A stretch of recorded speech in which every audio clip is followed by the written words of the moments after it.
emphasis.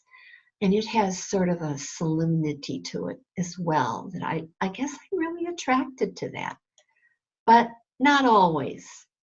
You see here, I've done portraits for people, for their children, and I love doing that.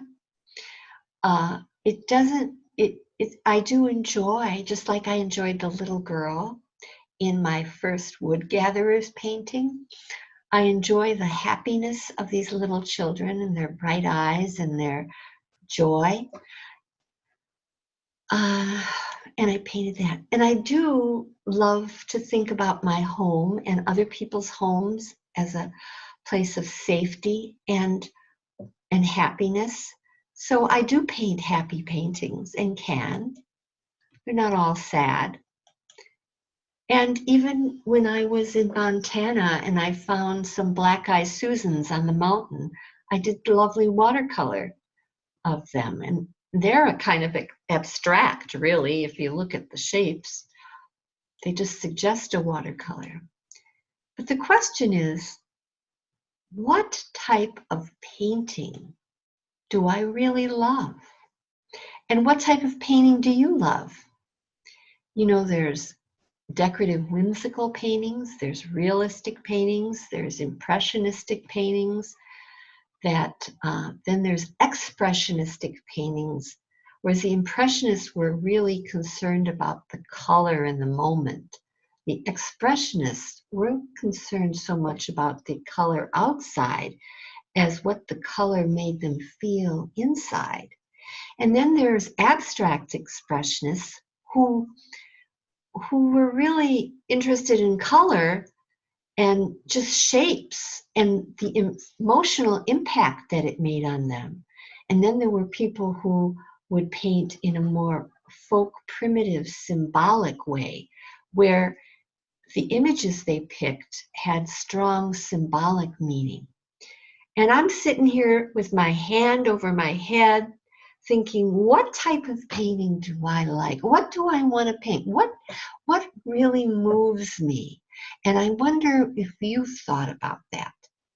You know, even when somebody asks me to look at their painting and say, critique your painting, my painting for me, I'm hesitant sometimes to do that, because if I were to, and I'll go into this and I'll show you this in the next, there's the primitive paintings, there's the decorative, the realistic, the impressionistic, the expressionistic, and the abstract. I mean, there's many other categories in between there and variations, but I'm kind of giving you general categories. And if you present me with a painting that looks like this or like this, and I critique it as if I'm critiquing a painting like this, that's not going to help you. I need to understand what you want to do and why you want it, and get you to start thinking about that. What if you like the brightness of the colors and just love to play with colors and find that make you feel happy or make you feel sad, and they're not at all looking like that scene because you want to change it a little bit. And I start talking to you about making it some other way. You see, and critiquing you and saying, are you hitting the mark here? You're not hitting my mark. No, what's your mark? Where do you want to go? That's what's important.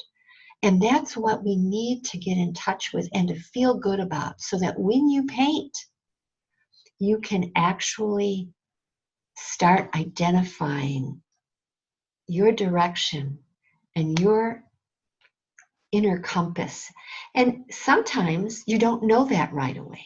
Sometimes you need to spend time playing around with different things, and you need to have the freedom to play around with those things so that you can develop all kinds of skills. You'll find that these, for example, abstract expressionists sometimes will go into the folk primitives and bring in elements into their paintings. They'll use their colors, or they'll use some of their symbols, but turn them around. Or you'll find that an expressionist painter may use elements of realism where you have real objects, but then they change the colors. And they may select colors based on how they feel. Wassily Kandinsky really fell in between these two schools here. Abstract, he was really considered the father. Some people consider him the father of abstract expressionism, with the swirling shapes. He actually wrote books about the spiritual aspects of color, or how colors emote feelings and shapes create feelings in a person. And he was more interested in that and getting us to think about that than he was trying to have us recall something familiar. Whereas somebody else might be interested in recalling something familiar or playful, as with the dog. If you continue with me, or if you go to my PDF and sign up for my other classes, or get my lead magnet on, this one happens to be on painting materials, helping you pick painting materials based on the type of painting you want to do. And also a little bit, these links here, if you go to these links, they will tell you a little bit more about this painting. For example, you can see here an angel is sort of symbolically represented with a horn, maybe singing a song of hallelujah, who knows?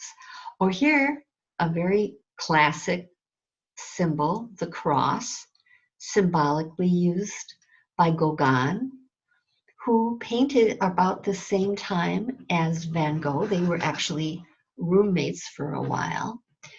But he uses shapes and images in a more symbolic way. Whereas for somebody else might use a shape in a more decorative way, or another person a more realistic way. There are many different ways of painting. If you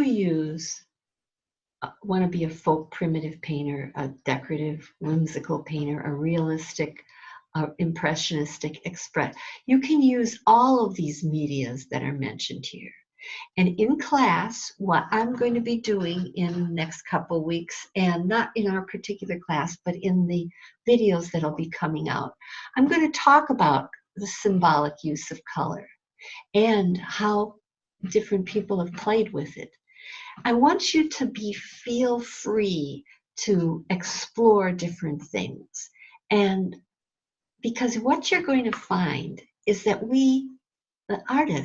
as artists, we learn from one another. We learn from different types of art, and we get ideas from them.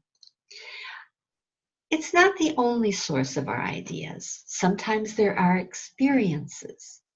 Like when I began at the very beginning there. When I began at the beginning, I was talking to you about the wood gatherer and how the artist contrasts the youthfulness of the young girl with the weight and the age of the old man. And he had a story. Any of us that have lived here any length of time have a story. Now I'm going to unshare this here. I'm going to stop the share. We all have a story of some kind. And so I want you to be able to feel free to explore that story and to play around with it. One of the ways you can do that is get a sketchbook. And you can draw in the sketchbook, but you can even journal in your sketchbook. And when you get an idea, you can sketch it out. And if you start asking yourself questions about, why am I making what I'm doing? What am I doing? For myself, I've raised a family, and they're all grown up, and reinventing my life. Most of us are doing that. At some point, we want to step into something larger than ourselves. And we can do that as human beings. That's the excitement of being a person.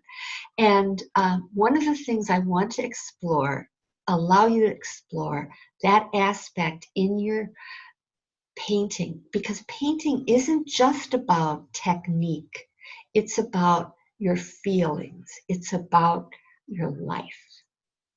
And so I hope that you can join me in my upcoming class and we can get to know each other in our weekend class on the 21st and the 22nd of February.